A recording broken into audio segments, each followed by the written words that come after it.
We are having conversations about labor today. The first, we discussed about public service and whether we are actually taking care of our public servants in the way that they should be able to then give us optimum service, best quality of service, efficient service. And Mahangi just said, you know what, as employers, we are doing badly.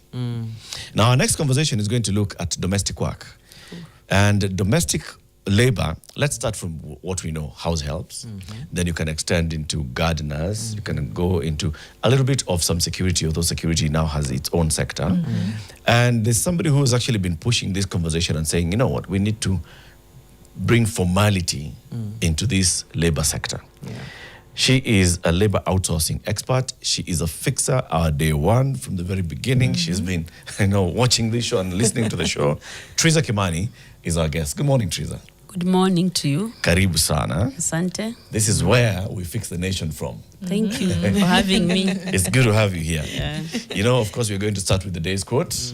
And Formalise is going to give you the quote. Absolutely. Karibu sana. Our quote today is courtesy of a South African advocate and law professor, Thuli Mandosela. And the quote is, where you see wrong or inequality or injustice, speak out because this is your country. What are your thoughts and feelings around that? It's important to verbalize, because if you leave it at thoughts level, it just remains thoughts. But if you verbalize it, then people are able to know how to action. I love that. Action. How do we move forward? Action. Verbalize it. Verbalize it. So you're here to verbalize. Yes. I thought that you've heard for a while. Trizzer, you are a labor outsourcing expert. You've been in this space and you feel that this needs to be formalized. What does formalization mean? I think formalization just means putting structures and systems in place so that there is a procedure and a system in how things are done. Okay. Procedure, structure. Walk us through what our what our industry looks like for domestic workers right now. How with the lack of structure and formalization. I think domestic work in Kenya has been mostly unstructured. From long time, if you look at that word house help, it comes with connotation that someone is coming to help you, not to work. So, and people have been getting workers from Ushago, where you make a phone call. And interesting, there are like families who are branded to be bringing those people, people who always have people to work as house help. So you make a call, either a relative or friends, to get to someone from up country. And they come and they expected that all of a sudden they'll be able to know how to use a microwave and how to fit into your home. That transitioned a bit. Then bureaus came up where now those girls from the village would come to town and have a place where they go. And they're hanging around there, hoping an employer will come and pick them. And sometimes they don't even know where they'll sleep, where they'll stay, as they wait for that job. So you can see it's a big need, but people have not known how to manage it properly. And that's what motivated me into issues of thinking about labor outsourcing, because there are employers or clients who need those workers, and there are workers who need the job, but these people don't know where to find each other. So employers started going to bureaus, but even when they go to bureaus, you find those people are not vetted. These people don't know who these people are. Sometimes they don't even, have a national ID. So you don't even know who you are employing. Yet, that is a space that has a lot of potential, great potential. Because if you professionalize domestic work, you then open up a space where a lot of people can get jobs. And I've just been thinking that people have been finding it not too good to structure, because people always think about cost. That if I take this person in a structured way, they are expensive. But the truth is, if you look at cost, you need to look cost beyond money. Asking yourself, how much will it cost you to just be recruiting every day? Someone enters today. There are some people who will even employ 5 people in a month. They come today, they go tomorrow. So what is the cost in that? What is the cost of leaving your child with someone you don't know? What money value can you put to that? So the whole issue of looking at cost beyond money. Secondly, having the whole issue of structuring with flexibility. So we are saying structure, but with some flexibility, not like very rigid. Because I'm thinking there are a lot of people who may not need domestic worker full time. Maybe you need someone just for a day. But you are forced to have someone the whole week or the every day, because there is not that flexibility that I can be able to get a worker a day when I need them. So structuring will enable us to, like, you can be able to have multi-clients. You can be able to work in different homes. And that ends up making you earn more. When you work for different clients, you're able to earn more. So you find, like, the middle class, maybe there are a lot of people without children. You have, you live alone. Do you really need a full-time person to come and work for you? No. But if you structure it and there are people who can be able to give you those workers, you therefore can be able to get a worker that one day that you need. So it ends up being cheap for you, because you just take someone who you need. You don't take someone because they have to be in your house the whole day. So that's the way I look at it, structuring with flexibility. I like that. And, my one question would be, you've pointed and alluded to cost. Can majority of Kenyan households afford to formalize? Because then there's what the law stipulates is minimum wage. Because the second we get into formalizing it, we have to look at what the law says. And the law says, at the very minimum, I have to pay you 16,000 shillings. Your average house might not be able to foot that kind of a cost. So is it something that we can actually advocate for and actually implement with the economic reality of majority of the Kenyan homes? Okay, I think for me, the way I look at it, we don't need to present this issue of structuring from a perspective of a threat. Okay. We need to look at it from a space of persuasion. And the benefits. What do you benefit if you structure? Yeah? And are there other ways you can be able to structure and make it cost effective? Okay. For example, you'll find, like, let's say maybe you live in the East Lands or informal settlement. What is the biggest need? What's the biggest need of that person? Maybe your biggest need is to have someone who you can leave your child with. Maybe for you, it's not issues of washing utensils. You can be able to wash utensils for yourself. So the biggest issue is your child. So instead of you having someone come stay in your house to look after your child, you can be able to mobilize together if there's a business. In fact, this will create a lot of businesses, because now someone can have a daycare where people can be able to take their child there. I can bet that it is cheaper to pay a daycare than to bring someone in your house throughout. To take care of you. You see, so that's what I'm saying. It has to be looked from the issue of flexibility. But if we look at structuring in terms of being the way we've always done them, then it will look impossible. But if we look at it from the eye of flexibility, then it becomes possible for us to be able to do that. And I said earlier, if, for example, you need someone for 2 days, it's cheaper than having someone for 5 days. Yes. So in the real sense, is it really expensive or is it a perception? Right. I like, okay, I like the thread you're going at. You're making us think, which is a really good thing.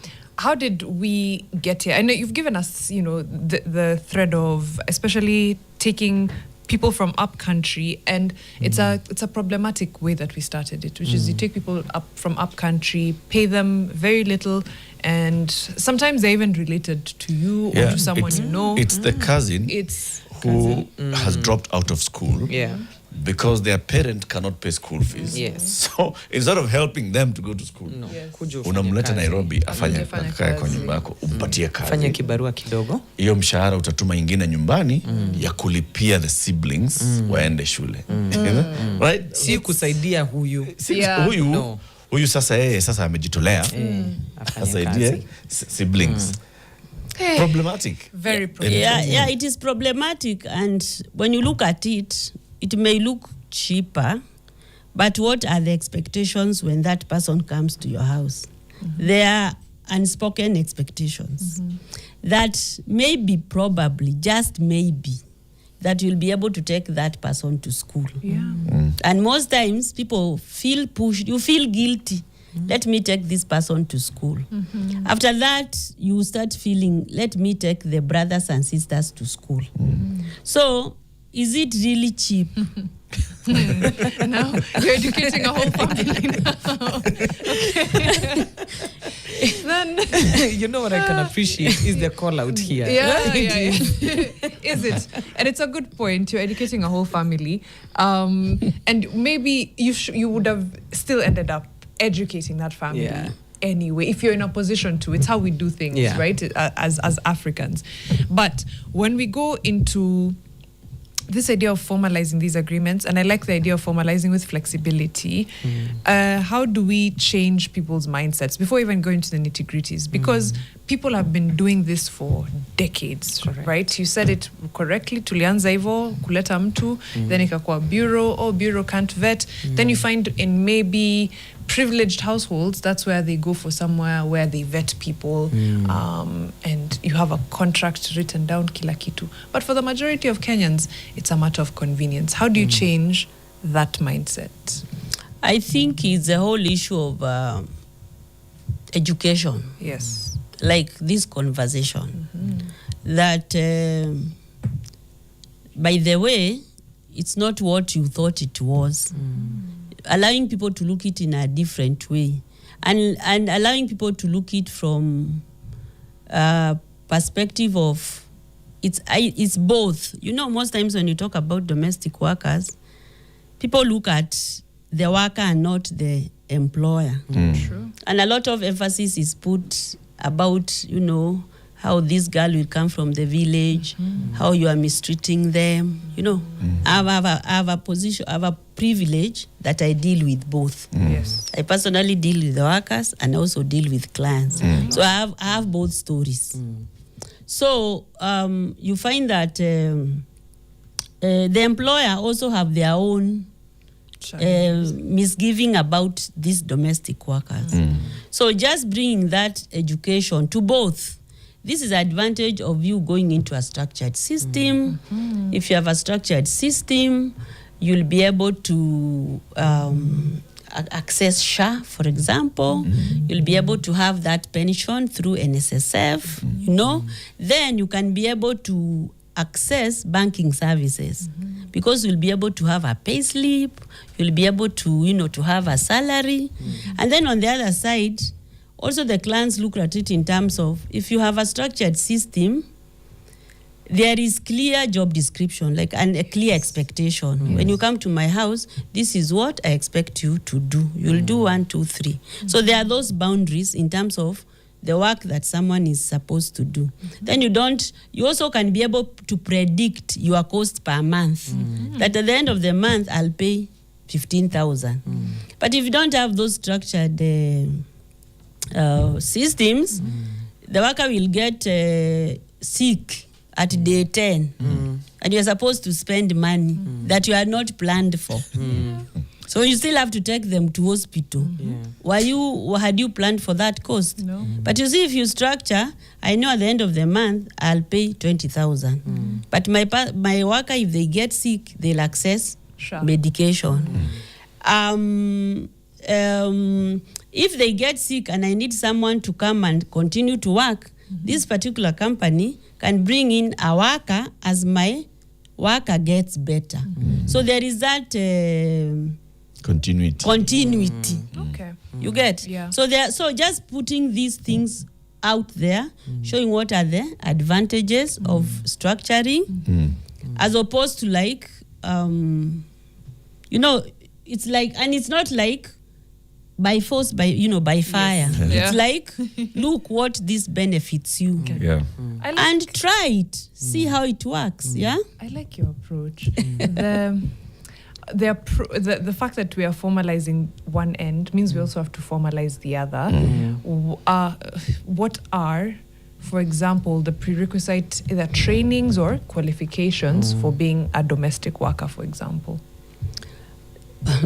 For a long time, when you ask that, maybe what I would ask you, when someone calls in the village, what do they ask?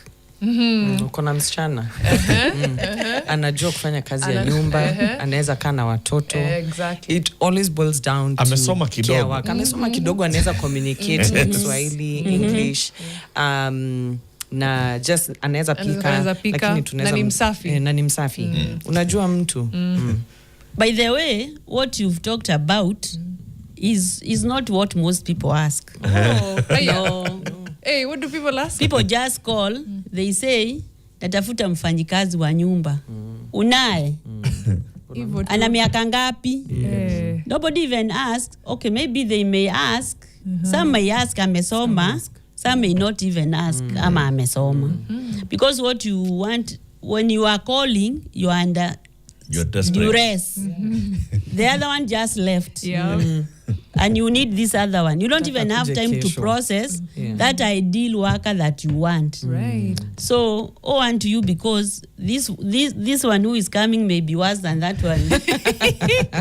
Because you really didn't think through. Yeah. Because I'm thinking, if people took the seriousness of how to bring in someone in your home, the way we take seriousness in the way we recruit, like in an office when you want someone, you really look at skills. What skills do I want? Because, for example, if I don't have small children, I will be looking for someone maybe who can cook well. You see, so you look for a worker depending on your needs. But most times we don't do that. We just want to make sure we leave someone in the house as we go to work. But basically, people will look for someone maybe who they can communicate. Most people, maybe someone who can read and write. Hata hiyo ya usafi watu huwa hawaulizi. Unakuja kumuosha. Akifika huku town. Hiyo tutasota akifika. We are going to make sure we... I was going to say, we take a break, then we figure out how to formalize. Since formalize kila kitu. Aya basi. Hashtag is Fixing the Nation and TV. We'll be right back after this. Fixers work online, and many are loving the conversation that we're having. We're going to ask a question here. On the issue of invitation to national event, Monmon was just pointing out that Labor Day Near Wakas. The host is Atwoli. Not a Trizzer amevaa purple. Wakas Day. So who has Kotu invited? That's fair. Yeah. That's a good point. Kotu and the Federation of Kenya Employers. Who have they invited into this particular event? Before the question, there's somebody who amekusalimia hapa. Mariam, my favorite. Happy Labor Day to the NTV family. NTV family, collectively, say hi to Mariam, my favorite. Hi, Mariam. That's from Paul Moniki. Paul, nimesalimika sana. There's a guy who had a bit of a joke here. Felix Shihemi, he says, in 1998, I attended a Moiro crusade. Someone touched my shoulder and said, "You will walk." I didn't bother, because I don't have a disability. After the crusade, my wallet, which had my fare, had been stolen. So I walked. Kwa miujiza utatembea. You will walk. Well, So there's a question here that Gama has asked. Gama is asking, one, important conversation on domestic workers. What type of background checks can we do on domestic workers before we absorb them? And are they also trained on etiquette? Juu nimeona dust. Wacha tu. Yeah, I think background check is very important before you take someone on board. Just finding out their level of education, where they are coming from. Do you know where this person stays, where they come from? Yeah. Checking whether they have reached the age of working. Are they over 18? So you need a national identity card. Then do they have any criminal records, you know? Like Trizzer hiyo nitajuaje? Niende DCI? Yes, you see there's a good conduct, but it certificate. costs. But what we've been doing, we usually also use the local chiefs. Huku kama anatoka ushago, the chief knows everybody. Mwizi, muwaji, chief anajua.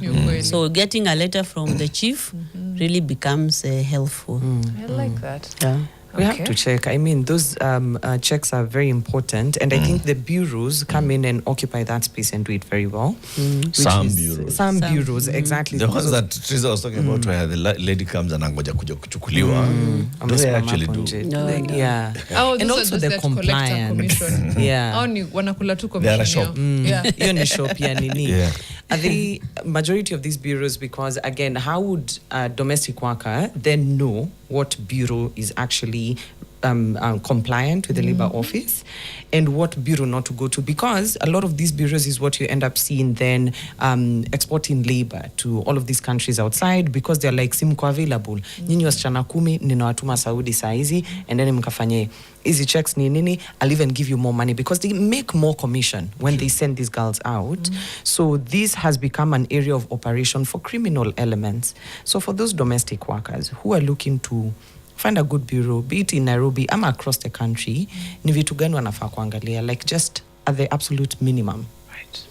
Okay, what I would say, that's why I'll say we need to go back to structure. Because if there is no structure, what do you check?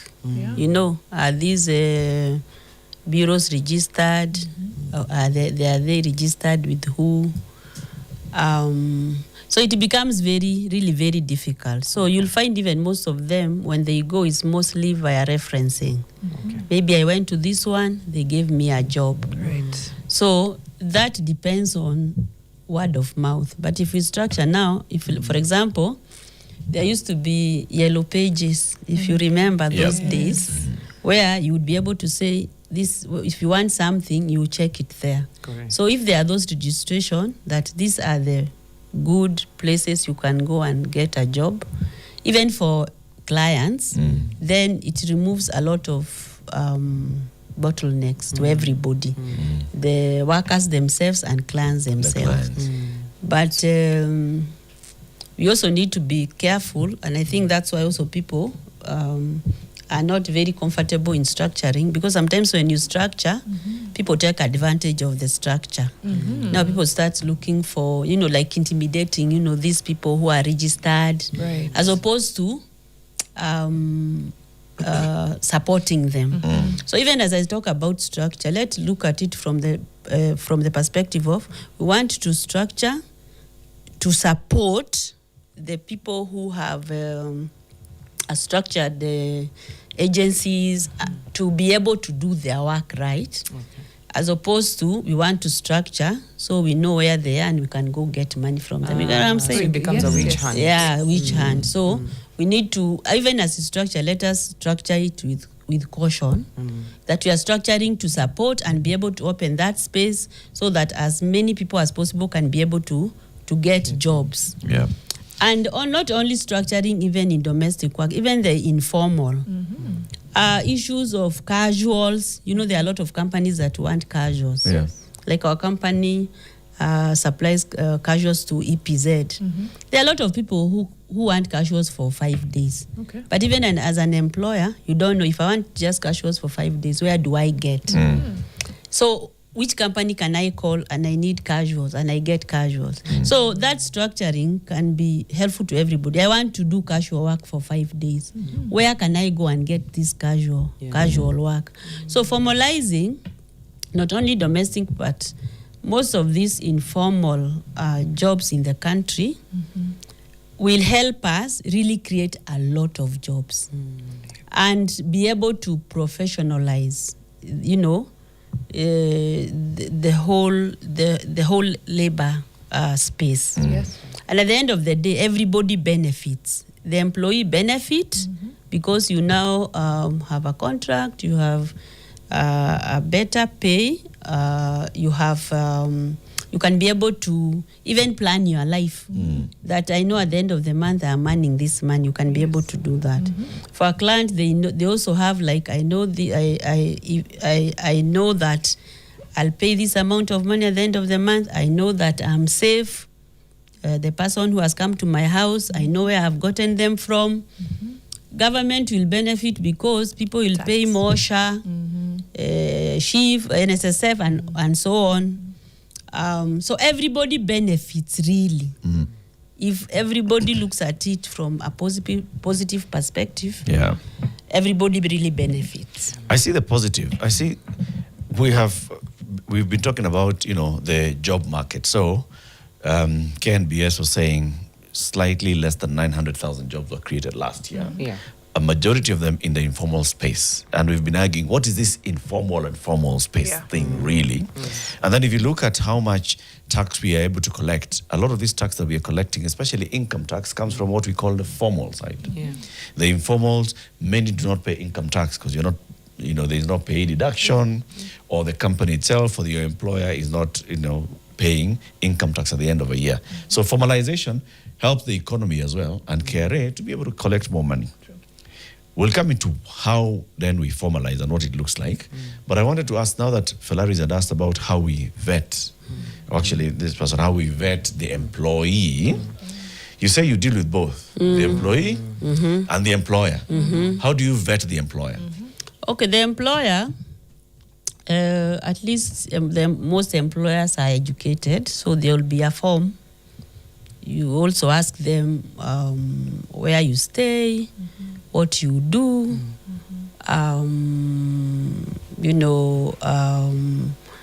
what do you need, like in terms, you put them accountable in terms of this worker you are looking for, what do you want them to do?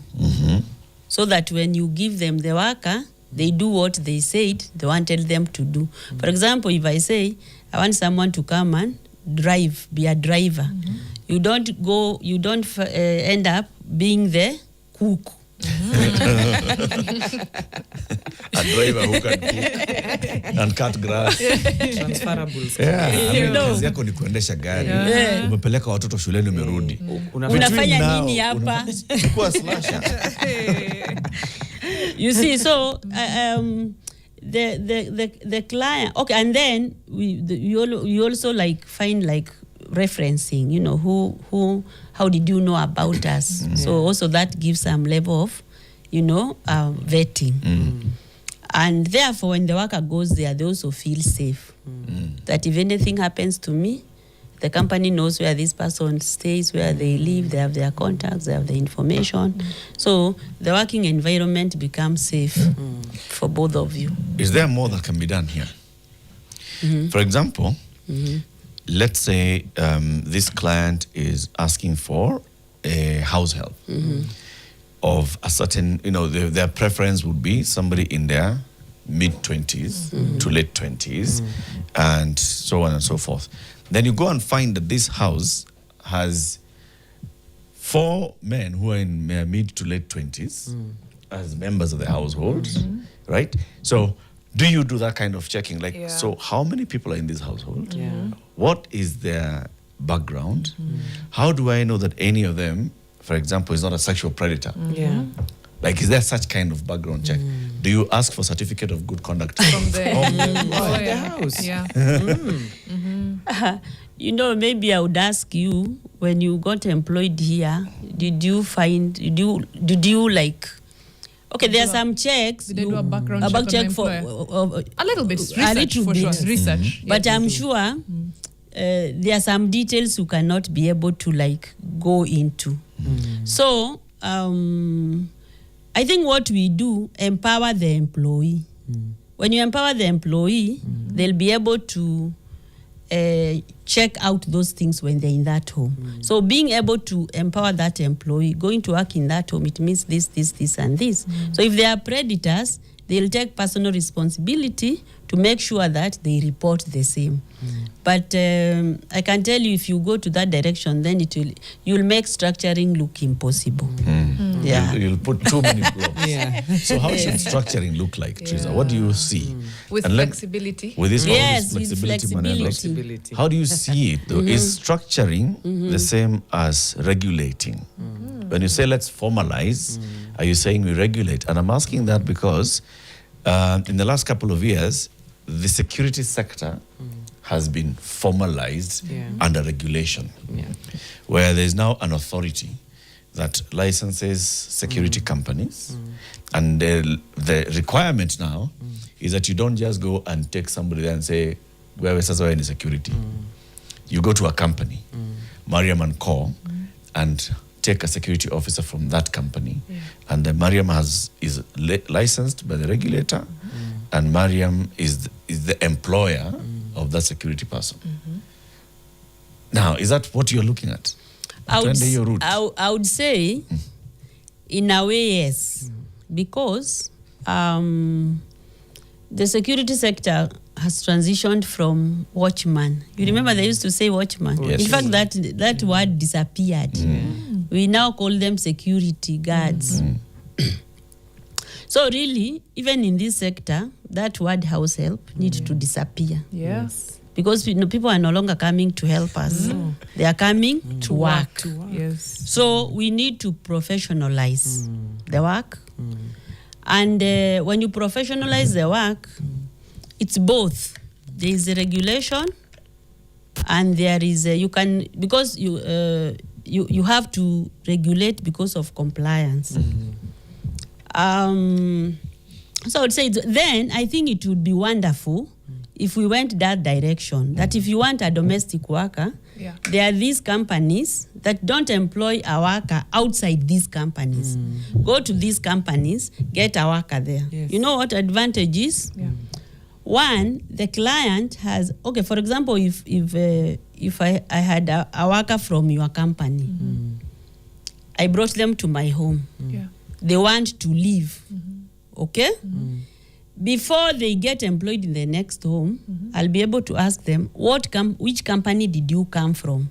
And you can get references from that company, not from someone. You get? So that way, you are able to have like work history of that person. Right. And you're able to have security history of that person, as opposed to let's regulate but employ from everywhere. It becomes very difficult. Okay.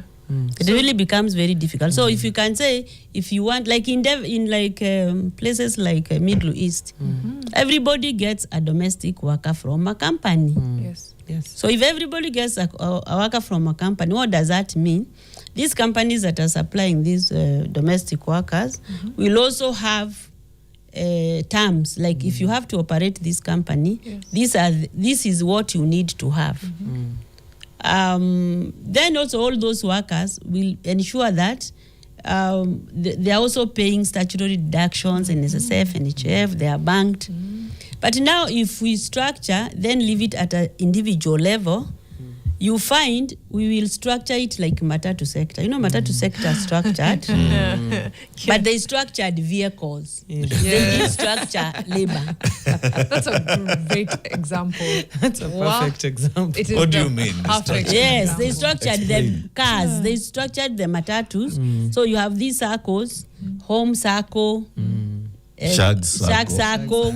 So it is a cars that are structured. Yellow line on every Exactly, matatu. yes. But when it comes to the employees, who Who's pays taking care them? of them? When are they paid? Yes. So you see that part of labor was not structured. That's such a In good the security, Perfect. Actually, and I've never looked at it that way. Yeah. My in the goodness. security, they structured both. They structured the sector and they structured the labor.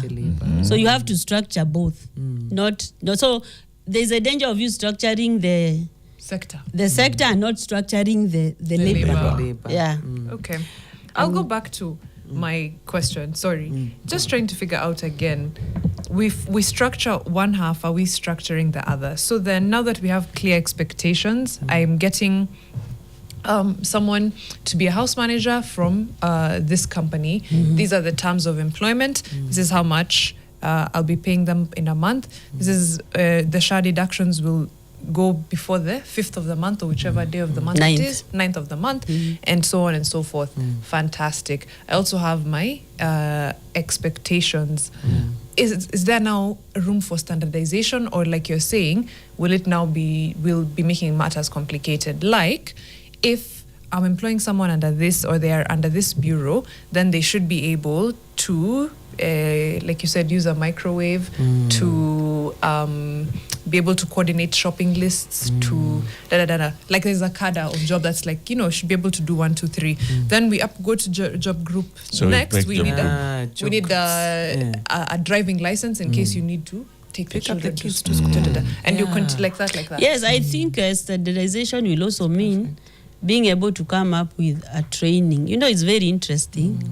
Every career, people go and train.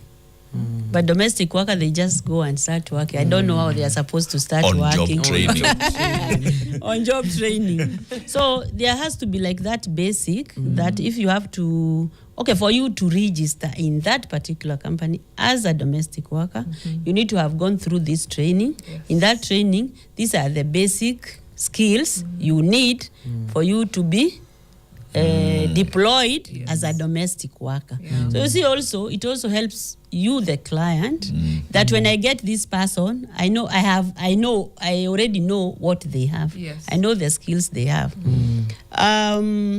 Then it will now be what are your needs? Yep. You see, who are you employing? Yes. Maybe me, I just need a nanny to come take care of my children. Another person needs a cook. Another person needs a housekeeper. Another person needs a dog walker. Someone to just go and walk their dog around and bring it back. Yeah.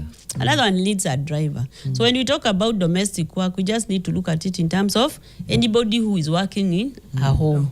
So because there are so many homes and many needs. Logistically, even everybody to be an employer and employer, it is very tedious.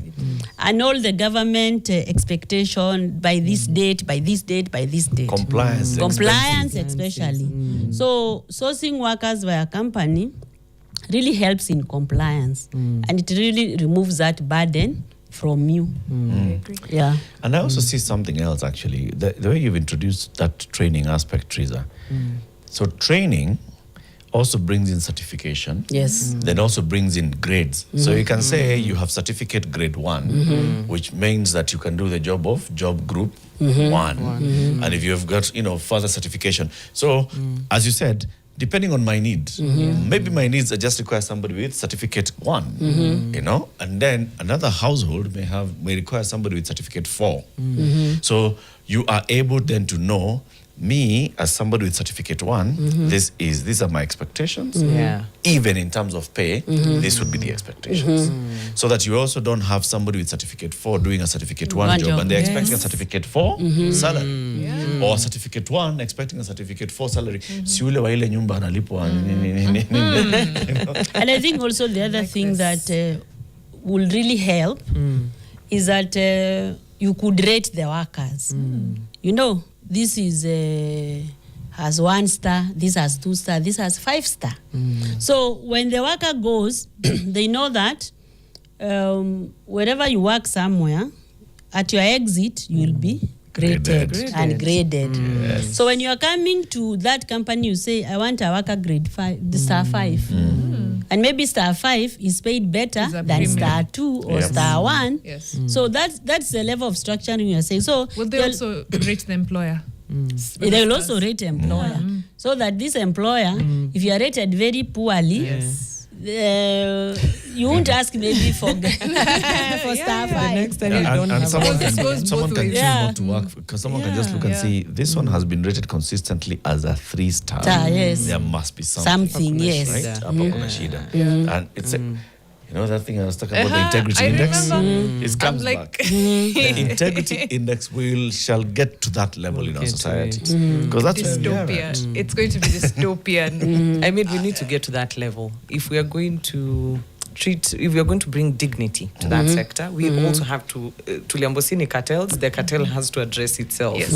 For the integrity index, that one will need to do a part 2 because it's essentially after this interview, when we leave here, it's Trizzer rates us. She's like, Mariam, 3-star, Eric 4, Pelaris 5. And then us, we're like, Trizzer, Shika 5-star, Shika Shika. 4-star. Yes. That, like, everybody rates everybody, and Yes. then it In becomes life. dystopia. That's what we do I in mean- life anyway. The only thing we don't do is we don't put have it an on app. paper. Yes. Dude, it's so crazy because there was a Black Mirror episode about That's that. exactly it. And that's why I Where say people rate each other. dystopia. Yes, it's very dystopian. It's life. We do it anyway. When you talk about referrals, it's the same It's thing. rating. When you say so and so, si uniulizie kama kuna mtu mzuri ambaye anaweza kuja kufanya kazi kwangu.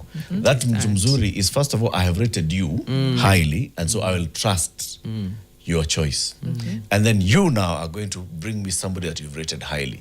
That is rating. Yes, even like Uber. If you enter Uber, Yes. You you, check you rate star. the driver and the driver rates you. Yes. So you know how to treat Were you a each good other. passenger or Yes. no? For this industry, but I'm not opposed. I am just saying the dystopian path will go towards if we start rating everything, because then things like access to services, access to credit, access to are now based on your rating, not your monetary, like your credit rating, Yes. but your rating as a person, And that things is- like that. But let's get back to our conversation just before we close, because we have maybe 1 minute.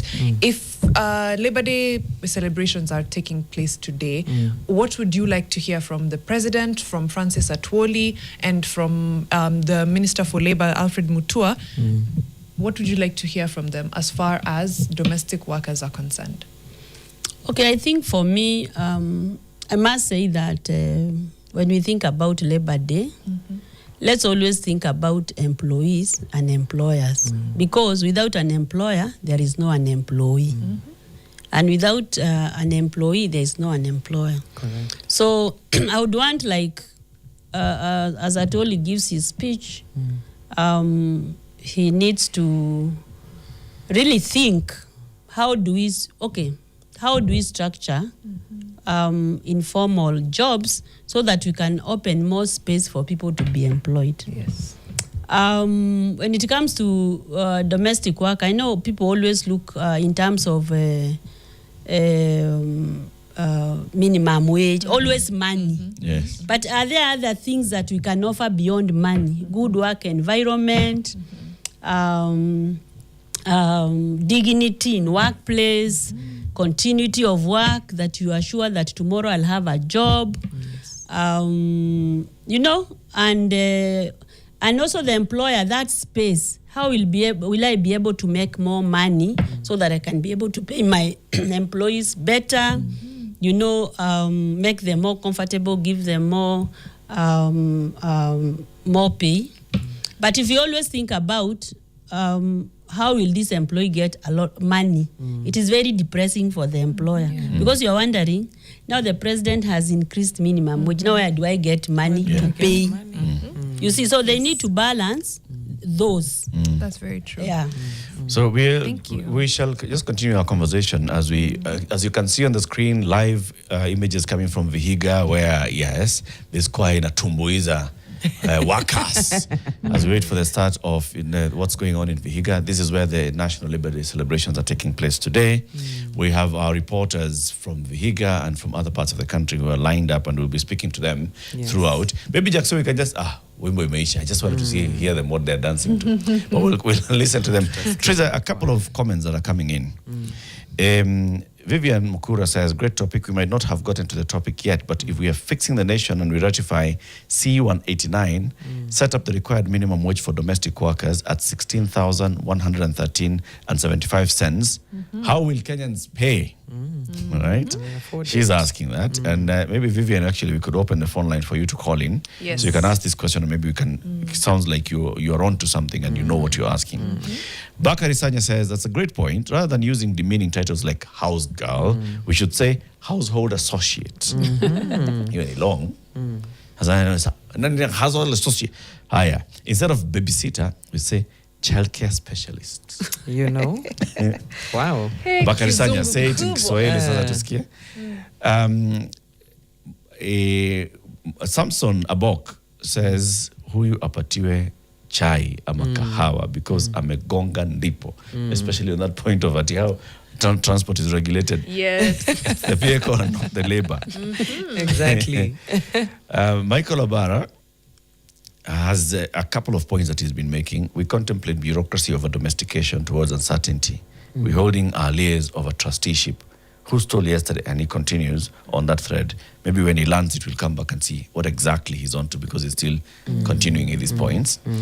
Samson says, today mmeleta fixers, mmeleta watu wako na akili. Kenya sahi, we need to formalize all jobs. Watu wa akili kumi. 10, Akili kumi. Yeah. Si mtu mmoja, akuna akili kama ya watu 10. Kenya sahi, we need to formalize all jobs. Hakuna casual jobs sahi. For long, informal imework, but sahi you can see the fruit. With a small cough, Kenya is done sahi. That's true. Aki sahi. Samson ona sahi. Vile mambo iko sahi. Kenya iko done sahi. Sahi hakuna mambo ya informal. Sahi. Sahi. Kila kitu ni formal. Kuna wengine tumeambiwa happy workers fools day. Wow. Hey, okay. Nairobi 254 anasema poleni sana, nothing has had us working on a holiday, and to add on to the misery, it's cold and it's raining. Fixing the nation is quickly becoming a calling. I love that. Thank you for joining us, Nairobi. Yes, it is a calling. It is a calling. Last one. Prince Kelmuli says, even the term casual laborer is misinterpreted in companies where they assume you are there kutumika. And I That's like, true. she's pointed out language as a big problem. But when Correct. we come back, we'll ask a few questions as well, some from the comments, and of course we'll open the phone lines. If you have any questions for Trizzer, let us know, and we'll be right back after this. Yeah. Inaitwa Trizzer kukatika. is bringing a very, very big and important topic to the show today. He says, let's fix our domestic labor sector. Let's formalize it. For a long time, we've just operated this. It's very, very informal. Yeah. You need somebody to work in your home as a domestic worker, whether it's inside the house or outside, in the household, a driver, a gardener, a domestic, not helper, whatever, now associate, household manager, all those names that we've come up with, right? But how do we source and retain these people? The labor courts have been very, very progressive on this, in fact, from the labor law, in when these workers go to court and they say, I was unfairly dismissed. Yes. And there's, okay, so what was the procedure of terminating this employment? Alikosa kuja nikamtumia message nikamwambia usirudi kwangu. Kama ni huko. That is not, this is a worker. It's not Yes. procedural. So you see, helper. Other issues. Were you remitting the statutory deductions? Which ones? Which ones? Kwani nafaa kuremit? You should have been remitting statutory reductions. You see, labor courts have actually done that. Yeah. Maybe formalizing will help us to comply with all these issues. Yes. And that's why Trizzer is saying, let's formalize this sector so that it makes it easier for you to comply. Correct. And makes it easier for the people who want to work in this area to secure employment and to have gainful, but not just gainful, but employment with dignity. I'd like to ask the dignity question, Trizzer, because that's a very big one for the employees. What are the main areas where you see indignity in this domestic labor space? Seriously, maybe I may not say what many people want to hear, but I think sleeping where you work is not dignity. I don't think any of us sleep in our offices. So I would want people to start like changing their mindset that you can have someone come to your home in the morning, work for you, and leave. You know, the whole aspect of day scholars, I think is something we need to really promote, because the way it is, the domestic work has been structured is like, for you to work, you have to stay with people. Is there a possibility that we start changing that mindset and be able to say, you can work you can come to my house, work at 8 and leave at 6, and you go back to your family, because it already really limits who works. So if you have married, will you work? Because you also won't go to sleep in people's people's home. So I think that is a conversation Kenyans need to start discussing. It is possible. But you see, also Now, see are you saying that tufanya shift mbili? See your shift. Because listen, yes, Sasa, now you're here to help with the children, and the people in this household come in late. You know, traffic jam, nini. Mtu akitoka 6 anaacha watoto wapi? Sasa tulisema Nani pia anapika for the children, who's helping them, some are even coming to homework. But I also said we need to na think pia of wanataka waamke mapema because school bus inakuja 5. Wakuwe tayari. Wakuwe by that tayari. time. But also, Nani Eric, atatayarisha watoto 5 am wachukuliwa na basi if the worker is coming to work at 8? But you see also, what are the hours we are talking about? So you are formally employed and you have your working hours. Ilo umeambiwa in a week you're supposed to do 40 hours. So your domestic workers, they are only fluid. They are supposed to work at unstipulated times mpaka kazi ishe. Alafu pia kuna overtime yenye hata tuangali, yenye wanalipwa. Unajua hapo kwa dignity lazima tuangalie mambo kama hayo. Trizzer? Yeah, you see now what I was saying is the way you look at life. Why do you need someone to be in your house to wake up at 5? You know, there are a lot of adjustments that you can make. For example, do you stay close to where your children go to school, for example? Because if you stay close, your child will just go to school. I practically raise my children with a day scholar worker because I also took responsibility that when I'm going, I go to my children, I drop them to school. In the evening, I will come back with my children home. So during the day, the domestic worker can do the other things that I cannot be able to do. So if other places people have done it, why do we feel like in Kenya that can never change? It's just the way people look at life and the way we've run our life. You see? So there are people who are doing it. So it's just continuing to expand that bracket. People appreciating it. People seeing this is possible. Building more daycares where you go leave your child in the daycare. You go to work. You know, just being creative and being flexible. That's why I say it. We need to structure with flexibility. If we structure just the way it is, we just structure it, it won't work. It would be very difficult. Speaking of, now that, and just to thread on that, structuring with flexibility, a lot of the times when people push back against minimum wage, for example, for domestic workers, they start counting housing as one of the things, right? So let me just get this from your perspective, because you do interact with both sides. Do domestic workers want housing? And what does that look like realistically? Or do they prefer to be day bugs? And you've mentioned the case of people who are married, who have homes. Like, what is it that they want? By and large, they want to be able to afford housing on their own. Is that what you're saying? Yeah, you know, domestic workers don't stay with their employers because they want. It's because that is the only way you can be able to work. So if the employers who are willing for you to come in the morning and leave in the evening, there are so many people who want to work. In fact, if that space opened and Kenyans just slept the way they think about domestic work, you'll be shocked how many people would really want to go and work as domestic workers. So a lot of domestic workers find it demeaning to work and live with people.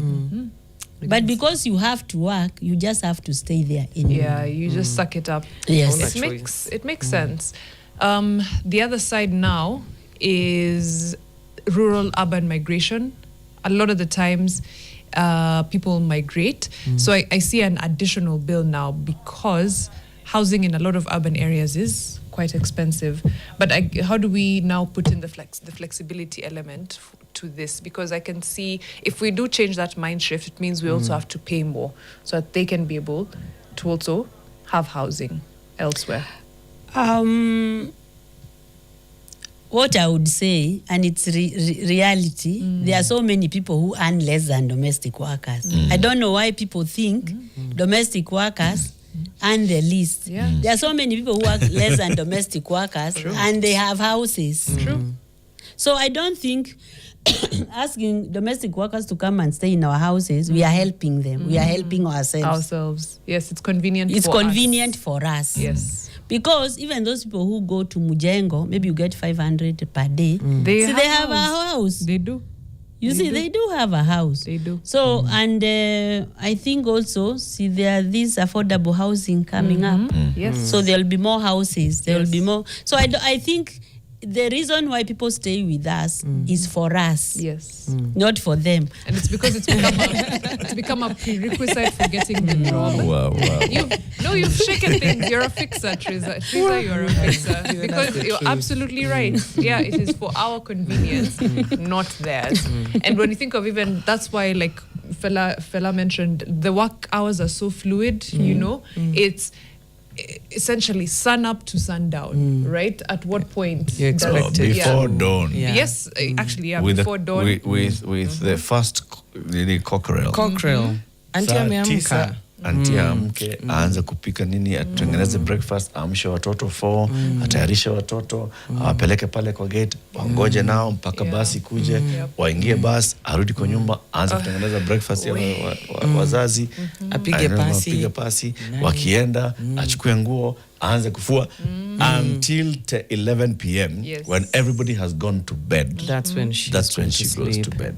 I think it's guys, even as much as we are looking at formalizing this, I think it serves as a very big verdict to us as society, and what we have the ability to change and look at and say, this is not, it's not the right way to do things. So how can we start effecting that kind of change in our own small ways before now we get to the big places where we point fingers and say, you as an institution, as the people who are at the front line, please put in these changes.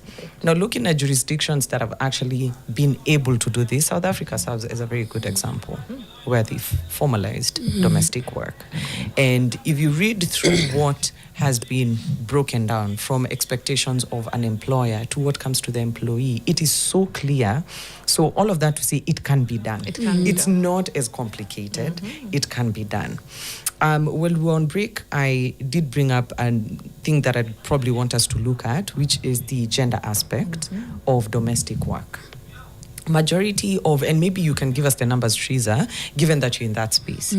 What is the percentage of domestic workers that you see, men and women, who come looking for domestic work? 98 women. 19% is the women. Wow, this is when you say domestic work, you mean house managers, drivers, cooks, all 98% of yes, women. most are women. Wow, okay. Wow. And maybe it's also with socialization. The way we have, socialized ourselves as a society, kazi ya nyumba, kazi ya house, I'm calling it what people call it. Yes. Kazi ya house help, inakuwa kazi ya madem. Ni wasichana na wakina mama, right? When we start now going more onto maybe gardening, kazi ya nje ya nyumba ni wanaume. So we've socialized that way. And also many people are feel like you're safer having a woman living with you than having a dude. Household worker. Fair enough. Maybe sometimes you feel like it is safer that way. For me, it's I'm going to let this mbaba oshe watoto. Probably socialization. But I think it's socialization. But also, if you look at it, it's because we don't define what we exactly want. Because if you want a housekeeper, you don't necessarily need a lady. Yep.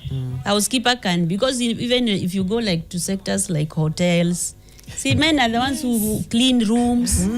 You see? Housekeeping. Yeah, so it's just the way people look at life. Because if you don't need a nanny, and even a nanny can be a guy who said a nanny can't be a guy. They are very good fathers who take care of their children very well. It's just changing the way our perspective about those issues. But truly, most are women.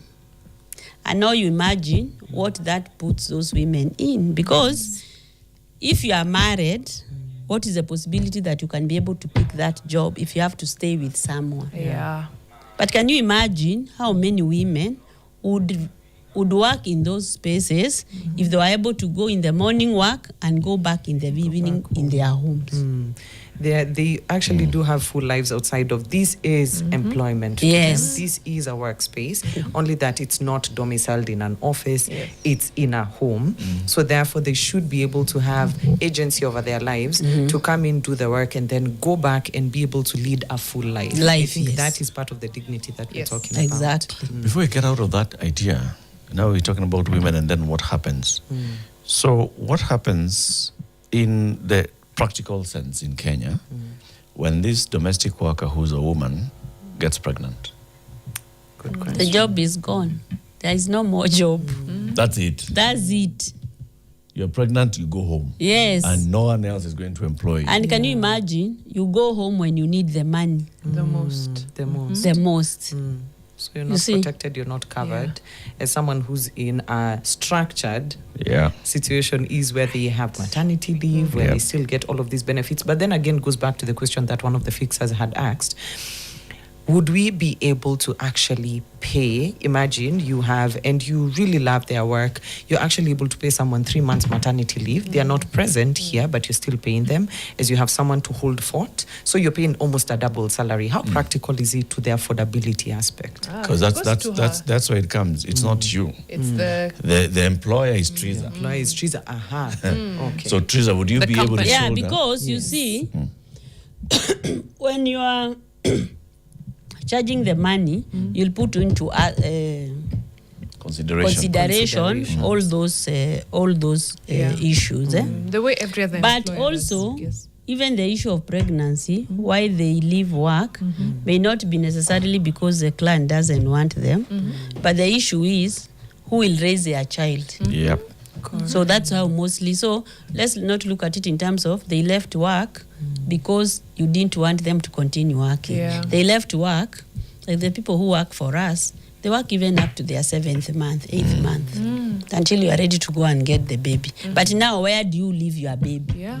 To come and continue working. You have to Yes. pay somebody else to care Again, you for see your now baby. that so you prefer to stay home to take care of your baby. So that's the other aspect of it. It makes sense. Yeah. Let's continue this conversation. Crossover shortly, we'll start with hearing what this guy is saying, and then we'll hear from our reporters there, Judith Cherono and Sylvia Kathoni. They are in Vihiga. They are following up what's happening. It's the Labor Day celebrations. This year, they are being hosted by KOTU and FKE, and I think the county government of Vihiga and others. But Sylvia and Judith will tell us what's happening there. Let's listen in to them, and then we hear from the reporters.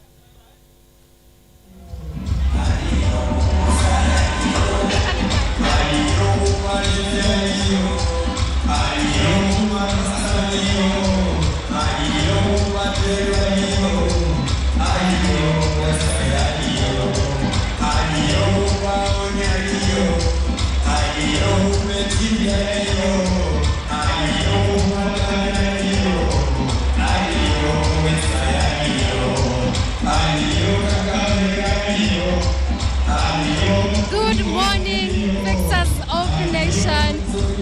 Good morning, fixers. So we are here in Vihiga County, and I can tell you, first of all, I'm going to tell you about the weather. If you could see my shoes, they tell you a story about how the weather looks right now. They were white in color, now they've turned brown. It's very muddy in this area.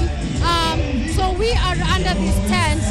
This tent is supposed to hold 10,000 people today, but it's full to the brim. I can see a lot of people all around, a lot more still pouring in, and I'm here with our very own South Rift senior reporter.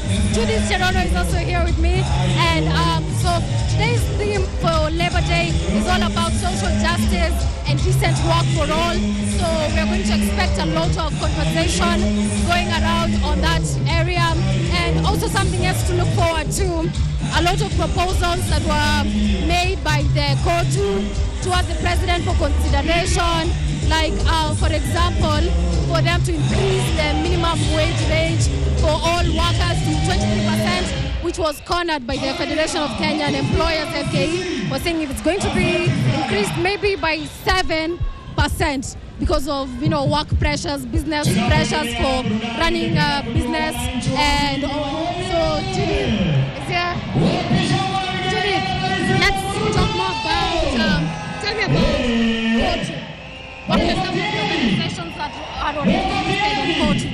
Sylvia, did you know that here in Kenya, KOTU is one of the most registered trade unions, not just in Kenya, but even across the world? And we have about 42 or 43. And of course, KUPPET, Kenya Union of Teachers Union, that is NAT. We also have Kenya Hotels and Allied Workers Union, that is KEHAWU. We have KUDEHIA. We have Amalgamated Union of Kenya Metal Workers, and we have Kenya Electrical Traders, Allied Workers. There are so many, Sylvia. And now maybe we can just listen to what the views of these people who've already come. Like, this day is not just called Labor Day, it is also known as May Day. And here in Kenya, we've been celebrating since 1964. So this is the 61st celebration day. So maybe you can just take a walk around and get to hear the views of the trade unionists who are already here. They say they've been pitching tents from early in the morning. And with me here and the Kenya Allied Union of Private Securities. So kindly introduce yourself to NTV and tell us your expectations on this day. My name is Enoch Ochola. Okay, my name is Enoch Ochola, Senior Administrative Officer, Vihiga County. Today it's a good day, and we have, as Kenyans, we have expectation, and as leaders of Vihiga County, we have expectations that the government, Mr. President is going to increase the salary for workers of this nation. Okay, thank you very much for your views. And just before I hand it over to Sylvia, gentleman here, kindly introduce yourself. Ulifika hapa saa ngapi na matarajio yako siku ya leo ni gani? Nilifika hapa saa 12 asubuhi mapema. Taarifa yangu ni rais aweze kushukisha vitu. Uchumi uko juu zaidi. Tena mafuta, tunatarajia tena aweze kushukisha mafuta chini kidogo. Ni hayo tu, mimi kwa majina naitwa Richard Gugo. Asante sana for your views. So, take it from here. Thank you, Judith. So when I was in this tent, I have met this lovely gentleman over here. If you can stand and maybe face the camera. Face the camera, please. Just turn around. Yes, so would you mind telling me what is your name and what are you here to celebrate today? What is your name and what are you here to celebrate today? I can hold the mic for you. Okay? What is your name? Geoffrey Mise from Vihiga County, Amisi Sub-County. Naongelelea kuhusu kufika kwetu kwa rais, kufika kwa kaunti yetu ya Vihiga. Atuongelelee kuhusu mafundi wa jua kali, tuongezwe mshahara. Pia tunazungumzia rais pia aongelee kuhusu barabara zetu, hata ingewezekana atembelee barabara zetu ni mbaya, ziweze kutengenezwa kwa njia mzuri. Ndio pia mwananchi wa kawaida aweze kutembeza, hata kama ni kwenda sokoni, barabara haziko mbovu. Jambo lingine ni kuhusu shule zetu zijetengenezwa kwa njia nzuri. Ingekuwa na nafasi angetembea pia angalie shule zetu pia sio mzuri. Jambo lingine ni kuhusu SHA kwa mwananchi wa chini pia hatujafurahia kabisa. Kuna wengine wanalipa shilingi 600 ambao mapato yao ni rahisi kidogo, wengine mapato yao iko juu, hatuwezi inganishwa kwa ulipaji wa SHA. So jambo hilo ya SHA ajaribu kuangalia pia SHA kwa mwananchi wa chini. Hatukatai tunaweza lipa, lakini hatuko wote sawa. Kuna wale mtu ni tajiri lakini analipa 600, mwananchi wa chini bado analipa tu ile 600. So tungeongelelea mambo ya SHA, rais azungumzie tulipe at least kwa njia ya chini, ndio inasaidia, lakini wale wanafaidika ni wale matajiri wako juu. Sisi kama na wananchi wa chini hatufaidiki. So tunaomba vile ametembelea kaunti yetu ya Vihiga, tunatumaini mambo mengi sana atatusaidia at least tuweze kufaidika, na tumefurahia sana kwa kutembelea kaunti yetu ya Vihiga. Tunasema rais, karibu sana. Na kama mfanyakazi wa eneo hili, una matarajio yapi ambayo yataweza kukusaidia wewe kuendeleza shughuli zako za biashara kwa urahisi? Aswa sisi mafundi wa jua kali, mimi ni fundi wa carpentry. Ukiangalia kama saa hii mbao zimepanda sababu ya mafuta, so biashara imerudi chini. Saa hii hata kazi zingi, watu wengine hawana kazi. Hata ukitembea utakuta workshop zimefungwa, lakini mafuta ikiwa chini vitu zote zinakuwa chini. At least kama mafundi wa jua kali hapo huwa tunafaidika, mbao zinapatikana kwa bei rahisi, na pia mwananchi wa kawaida wa chini kama wakulima pia wao wakulima pia tunafaidika kutoka kwa wao. So vitu kama hizo zikiwa juu, at least kama mafundi vitu zote zinarudi juu. So tunatarajia vitu kama hizo rais aweze kuzungumzia, at least tufaidike. Tuko na familia tukiangalia zaidi, watu wengi sasa wanashindwa hata kulea familia yao, lakini vitu zikiwa chini tutajumuika pamoja na wananchi wote kama wazazi. Haswa wazazi tuko na mzigo kubwa sana. Wafanyikazi hatuna mshahara iliyokuwa bora. Kila siku vitu zinapanda, So vitu zikirudi chini, rais, najua tutafaidika, na tuko na matarajio pia 2027 tunasimama na wewe, urudi ututengenezee maisha yakuwe maisha mazuri vile mwenyewe ulituahidi. Tutakuwa kama Singapore. Kukua kama Singapore ni vitu zirudi chini, at least mwananchi wa kawaida ule wa chini afate kufaidika. Asante. Yes, so as you've heard, Latif, those are some of the expectations that Kenyans, specifically those who've come here today in Vihiga, those who've come here today, those are some of the expectations from KOTU, from the president in general, and I have to say it's a lot of them. And now, just the other day, that was on Wednesday, the KNBS, that is the Kenya National Bureau of Statistics, did release the economic survey, according to which I find it interesting to mention that the wage for a Kenyan worker, that is 16,000 shillings and a couple of hundreds. That is for someone who's working in the urban areas. So, of course, we're going to hear about what KOTU proposes to take it up and if the president is going to adapt. And those are some of the opinions that we've heard from Kenyans here. Back to you, Latif. We are still here and we'll still keep on informing you of the surroundings and everything that is happening here in Vihiga County. Sylvia Kathoni and our North Rift reporter and head of bureau Judith Cherono speaking to us there from Vihiga, where the national celebrations for this year's Labor Day are taking place. You've heard what some of those workers are saying. Yeah. Think about the plight of workers. How much are we earning? How much are we able to afford the raw materials for the work that we do as well, the inputs and so on and so forth.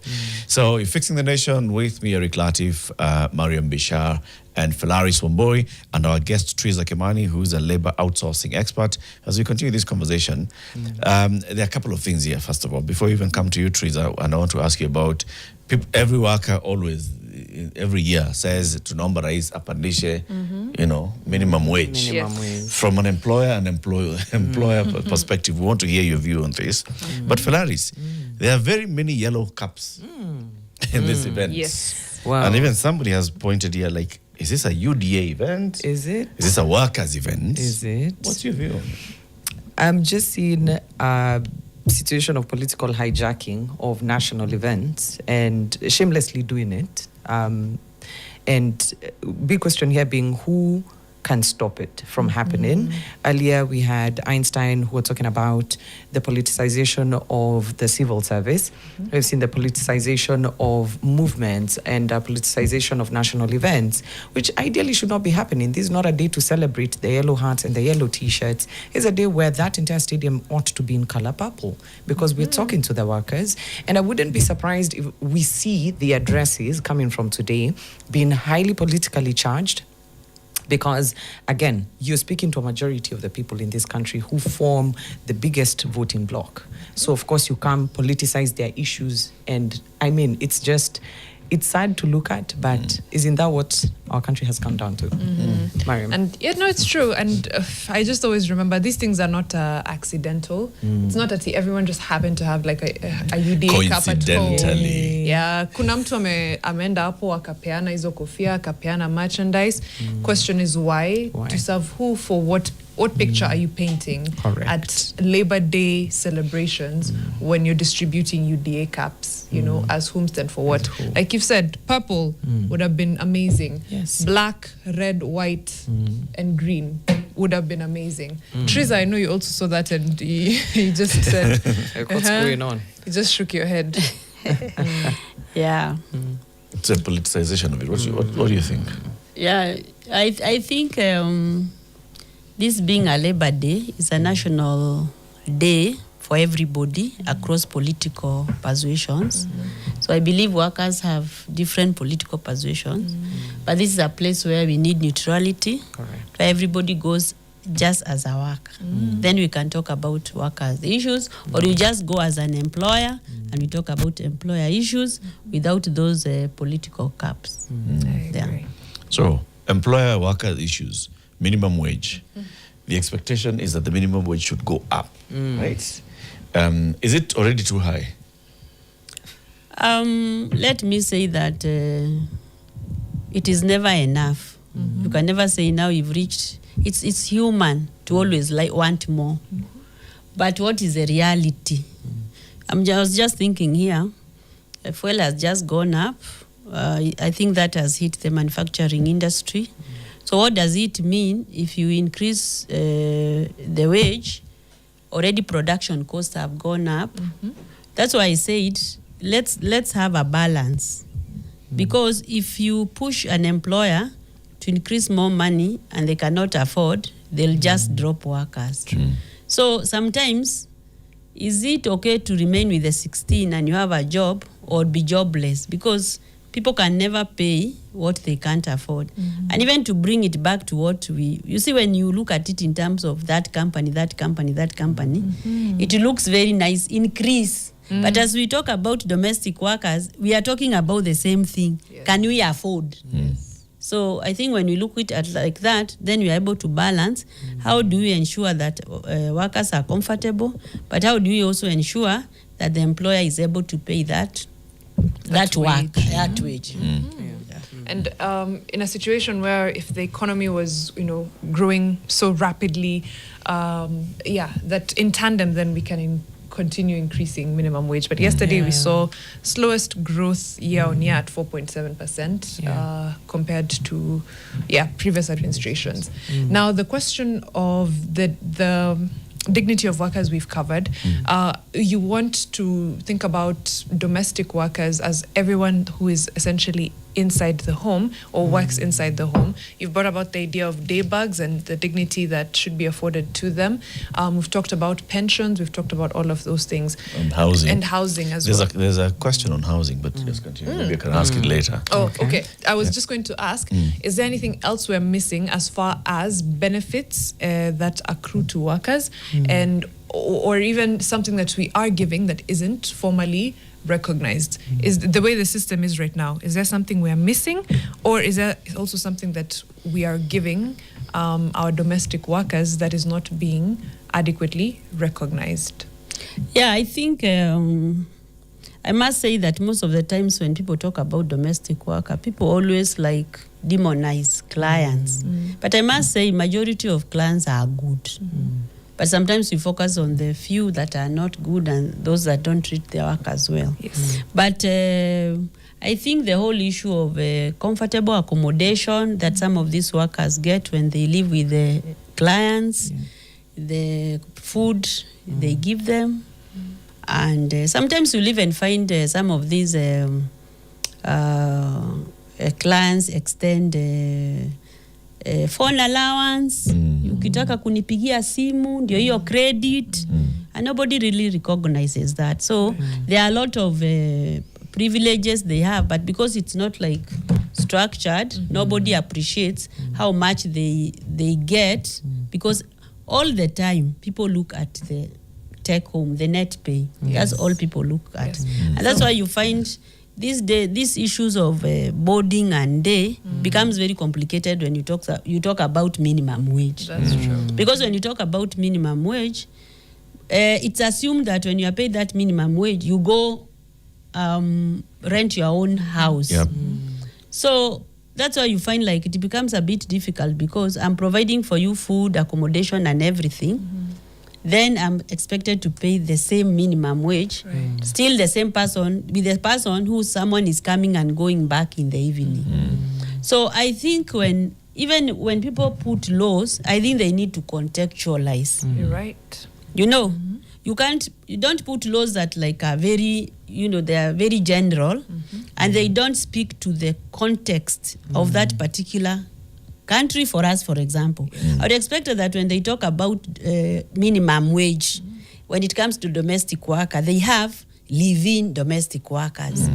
Day bag domestic worker. So it is what makes it look very expensive, because if you are live-in, you're expected to pay like a day scholar. So the cost looks very high, yet you are providing all these other things to that worker. Vivian is saying on housing, the provision in law is that you either provide housing, or where you don't provide housing, then you give a housing allowance. And she continues to say, Jamani, it'll be expensive paying minimum wage and giving a house allowance. Let us house this. Let us house. No, minimum wage includes. It includes the housing allowance. It does. The law is very clear. Where there is no house allowance included, they indicate. Where there is house allowance indicated, they indicate. So you'll find like monthly, they'll always say it's inclusive of house allowance. There are areas where they say like maybe daily rates, maybe it's not included. But I don't think the reason why people accommodate is because of expense. Let's remove that. Okay. Let's be truthful. Yes. Be honest. It is because of our convenience. I want the person to be here. Another question from June. Should the retirement age be the same as those in formalized work? That's 60 to 65 years. And will formalization help with pension or financial support for the person post-retirement? Yes, I think for me, for the company I run, Nani Employee Leasing Company, I think my biggest joy is to see someone come and tell me, Madam, I need a letter to take to NSSF to get my pension.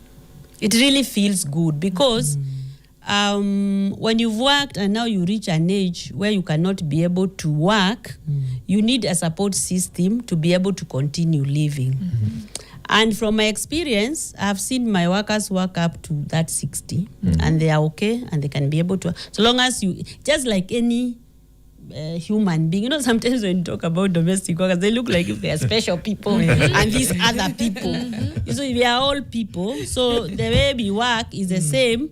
So you'll find like even in normal employment, there's someone who is sickly, there's someone who is strong. So, but if you're strong and you're not sickly, at 60, you should be able to work up to 60.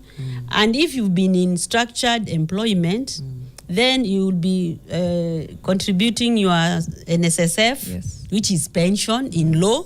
Then eventually you'll be able to go home, to arrange how you will use your pension, how you'll retire. But I find it very sad when someone walks in my office and they are over 60 and they have come to ask for a job.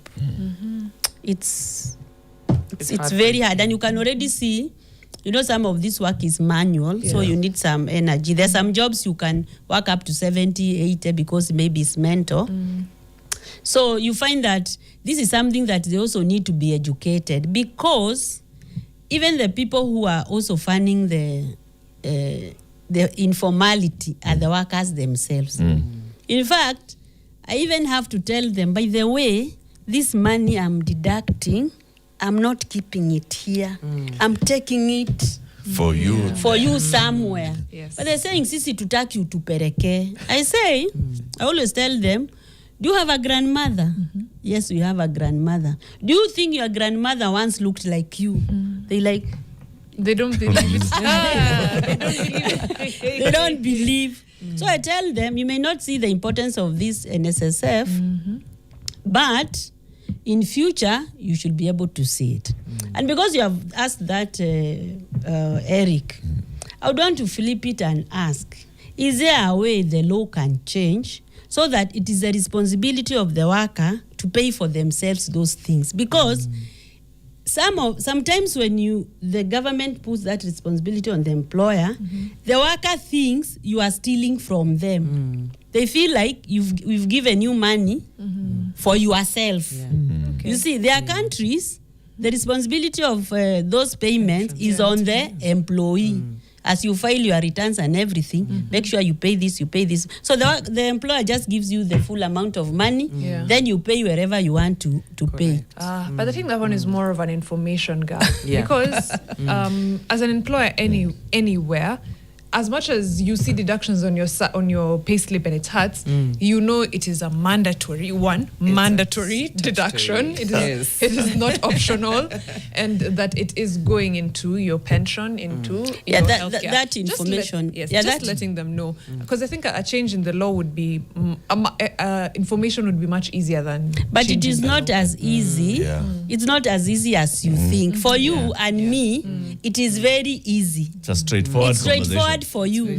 But even that information to be able to tell them, by the way, it becomes very difficult because they don't understand how that money went to the government and you're the one who pays them. who deducted it from their salary. And that you even added part of your own contribution. They don't to even that appreciate deduction. that, you know. I have deducted you 1,500. I have contributed 1,500 and sent 3,000 to show your pension. But because of hierarchy of needs, you know, your hierarchy of needs is at It's different. you know, but the hierarchy is at basic. So that little you are trying to take looks a lot. Yep. It's like a lot. Yes, True. It is a lot. The other thing, Mariam, is there's some sense to that proposal to give the burden to the employee so that you know for sure that your deductions have been remitted. Okay. Because there'll be many companies that deduct but don't remit. They don't remit. And then come the age of 60 and you're going to an SSF and they tell you, from our records, you only contributed the first 5 years After that, of your employment. Since then, there's no Hakuna contribution. kitu. hatujakuwa tukipata kitu. Yeah. Or the last 3 years, I have not seen any contribution from you. Correct. I So- hear you. But now, you know, the way I'm seeing it, again, because what you've mentioned on the hierarchy of needs is absolutely true. If it is hard to explain, this is a mandatory deduction, I'm also matching it, it is going towards this and that, how will you ensure that they also make those deductions for themselves? Because think about, like, let me use healthcare as an example. It's a requirement, this is an employee of yours, you deduct money, goes to SHA and everything. Sawa. In the maybe unfortunate event that they fall sick or get injured while on the job with you, you go knowing that uko na SHA na umekuwa ukilipa haya. If they are your employee and you're expecting them to remit that and they do not, guess whose bill that is now? Yeah. It becomes to you. Then maybe the thing would be, number one, as you're seeking new employment, come with the compliance records. certificates. You know, like they have tax compliance, Yes. you're going to NSF share compliance, and your new employer should see you are You're compliant. compliant. You have been remitted. Yes. The other one would be that as you remit, then your employer also gets a notification. So then the employer tells you, I cannot keep you in my employment. The law says if you're not remitting and I've paid you, to achane. I think that's great. And I'm a firm believer in self-taught discipline. lazima ukae chini na ujifunze kitu inaitwa discipline, because a lot of times we take on jobs that are not ours, which is I take on the responsibility of managing your finances for you, and responsibility you never learn.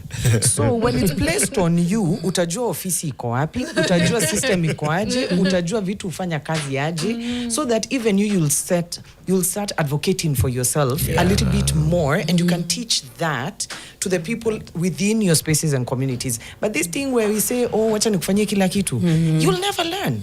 You have to teach yourself that discipline. So let them go do those remittances. Ukuju undionyesha compliance iko wapi. And I'm like, okay, sijapata, girl, you have 7 days to go do this. Kama ulipatiana pesa kwa familia, whatever you did, you just in 7 days. If not, job inaisha. But you have the to be rubber will strict. meet the road on this Proper. one. The rubber will meet the road. Proper. Hey, but menifungua macho. I like the way of thinking, but tujue tu the rubber will, Trizzer, the rubber will meet the road. Hey. Okay, as we just about close the conversation, I see Ruga getting ready to take us into maneno ya Labor Day. Best case practice for employers that you would tell them. It's Labor Day. We've talked about a lot of the structural things and how to structure with flexibility. Speak to employers now. I think for us as employers, it is important that when we employ people, we are clear what we want them to do. So when you are clear what you want them to do, it becomes easy for you to measure their work. And especially domestic workers, you find people bring someone in their home, they don't even orient them. They just imagine that you'll just arrive in my house and you'll be able to know to do everything. So just being able to induct your worker becomes very important. Yes. In fact, in my company, I usually give an induction guidelines. If you don't know, I can give you guidelines on how to induct your worker. So proper induction will make that person settle quickly and properly. 2, I think we need to move from the perception that structured employment is expensive. And structured looks cheap, but at the end of the day is expensive. So I would encourage them to think about structure with flexibility, where you can be able to get a worker when you want. You know, we can be able to use one worker, 3 of us. We don't need to use one worker, one of us if we don't need the worker. But the only way we can be able to do that if you have an organization that can be able to do for you those logistics. So being able to pick this, and as technology grows, we also grow. We don't grow in one sector and the other sectors remain stuck. So can we also be able to, to start appreciating and just changing our mindset to be able to see things differently? When our mind accepts, things align. So let's look at things differently and adapt. And I'm sure we'll be happier people. The people who get workers from us are very happy people, because you have a place where if you have a challenge, especially conflict resolution, then it becomes a very good space for you to say, this worker hasn't done that, how can you be able to be of help? But if you become the employer and the conflict resolution, all those things become mixed up, and then it becomes very important. So I'll ask them to consider using outsourced labor. Okay. Trizzer, you're a fixer. Sana. This has been an amazing conversation. You're a fixer. Great. Well done. Thank you. Yes. Asante sana. Who's coming up next, Mariam? Ruga Eval is going to be taking us to Labor Day Manenos. It's happening in Vihiga County, and of course we have Judith Cherono and Sylvia Kathoni already on ground. We've seen the mambo yanachemka. And Ruga will be in studio. Of course, we'll let you know what's happening as people wait for an announcement from the president as far as minimum wage is concerned. We've talked about how that could go, and of course what that looks like for domestic workers. But asante sana for joining us on Nation FM. It'll be Claudia Naisabwa and, of course, Brian Aseli on 96.3 Nation FM. For myself, Mariam Bishar, Eric Latif, and Felaris Wambui, have an amazing Labor Day and weekend. I don't know what song Eric is dancing to, but it looks fun. Okay. Labor Day. Tupatane Monday. Asanteni sana fixers.